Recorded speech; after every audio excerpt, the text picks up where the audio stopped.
Magandang umaga po muli, ang inyong lingkod, si Chef Roy. Kumusta kayong lahat dyan? Lahat ng nanonood ng video kong ito. Ngayon po ay 8 AM, araw po ng Sabado, June 15. Bukas po ay June 16. Sabi nila po ay Father's Day daw. O sama, side din akong father, kaya Father's Day. Kumusta nga po? Shout out nga para dyan po sa Cebu, Tumakmol family, Taliedo family, Amorado family, Roylan family, at lalo-lalo sa mga pinsan ko, Tokero family, Tokero clan at Hambrana family. Yung pong video ko po kahapon na pinaliwanag ko po na kung paano niluma ng Diyos yung 10 utos, kasi po yung 10 utos kulang naman talaga. Sabi ng Diyos kulang, kasi po totoo na pong kulang kung talaga pong batayan natin, kasi nga sabi nga ng ibang mga ngaral, narinig ko na walang sabong doon sa utos, walang kasino, walang syabo, kaya kulang po. Kasi po ang video po kahapon, yung pong 10 utos, may nagtanong po sa akin nung Miyerkules, hindi po, buti po naliwanagan niya na kung yung 10 utos nakaukit sa inukit ng Diyos sa bato, ngayon yung bagong utos ng Diyos ng panahon ni Jesus, saan nakaukit? Binasa ko po sa pangalawang Korinto 3:3 na hindi na nakaukit sa tapyas na bato ang utos ng Diyos, kundi inuukit ng Diyos sa puso ng bawat tao. Yun po sa pangalawang Korinto 3:3.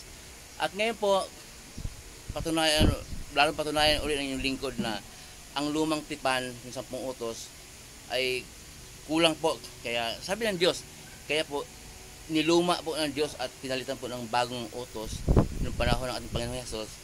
Pagdating ng ating Panginoong Hesus, tapos inukit ng Diyos sa puso ng bawat tao. Aurahan na po, malaman naman natin kung talagang sa Diyos tayo o kay Hesus tayo kumuha ng turo, malaman po natin kung ano ang kalooban ng Diyos. Kaya ay pamuhay pa din araw-araw, kaya malaman po natin kung anong ayaw ng Diyos, nakaukit sa puso natin at sa isip. Ngayon po may basahin po ko sa iyo, sa inyo po, sa inyo lahat ng nanonood ng video ito, lalo pong magpatunay na yung iba kasi nagagam-agam.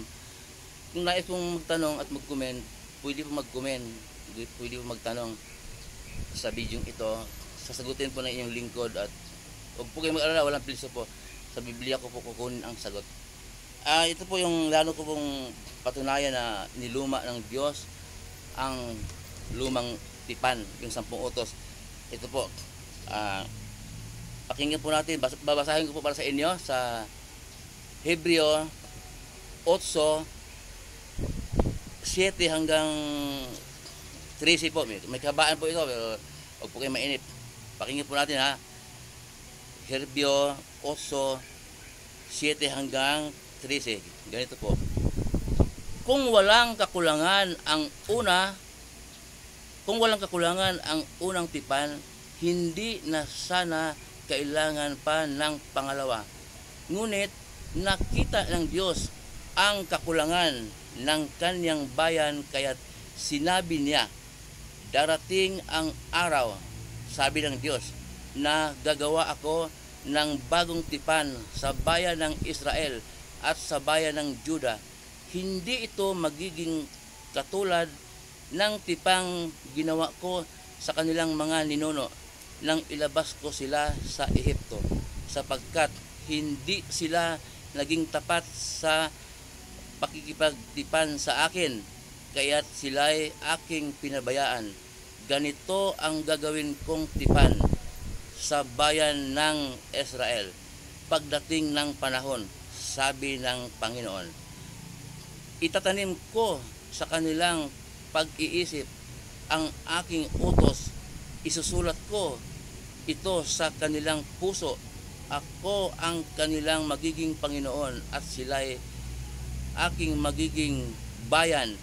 Hindi na kailangang turuan ang isa't isa at sabihin kailangan mo ang Panginoon, sapagkat ako'y makikilala nilang lahat mula sa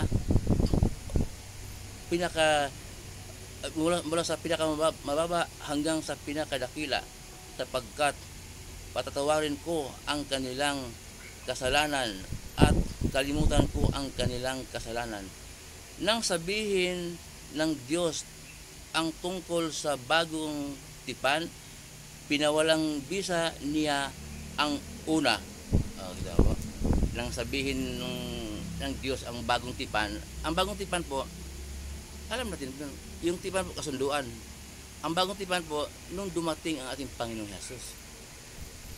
Po, di ba po, malinaw po. Pero kung mayroon po agam-agam, kung anong pinagsasabi ni Shiproy, ay basahin po niyo sa Herbio 8:7 hanggang 13. Maliwanagin po niyo na totoo pala ang sinasabi ni Shiproy na niluma ng Diyos ang lumang tipan, ang 10 utos dahil may kakulangan po.